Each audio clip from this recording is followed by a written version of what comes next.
এখন আমি রান্না করছি ইলিশ মাছ ভাজির সাথে পেঁয়াজ আর কাঁচামরিচ। গ্রামীণ খাবার খুবই মজা খাবার।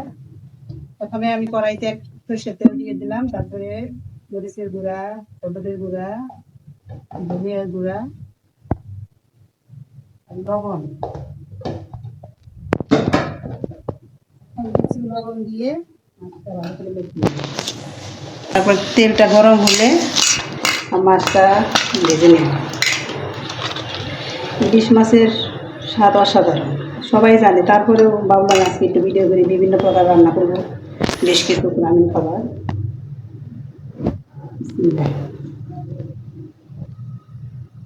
তেলটা গরম হলে মাছটা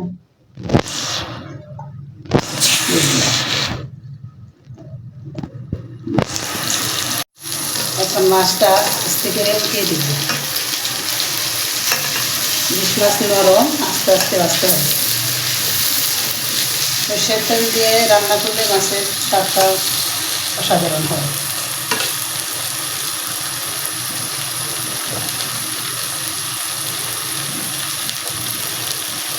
ভাজা হয়ে গেছে, মাছটা উঠিয়ে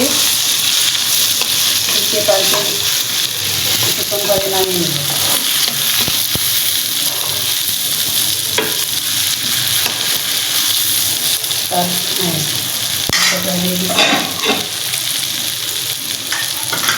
এই মাছটা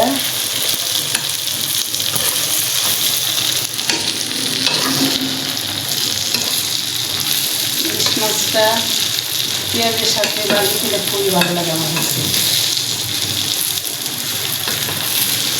হয়ে গেছে মাছটা, এখন আমি মাছটা নামিয়ে নিব। মাছটা নামিয়ে নিলাম, তারপর সেই বাকি মাছের তেলের মধ্যে আমি কিছু পেঁয়াজ দিয়ে দিলাম,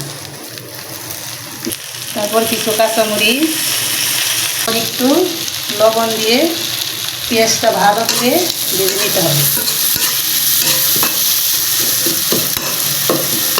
এবার পেঁয়াজটা এভাবে ভেজে একদম লাল করা যাবে না, মিডিয়াম মানে হালকা লালচে করে মাছের উপর দিয়ে দেবে। এভাবে এখন পেঁয়াজটা হয়ে গেছে।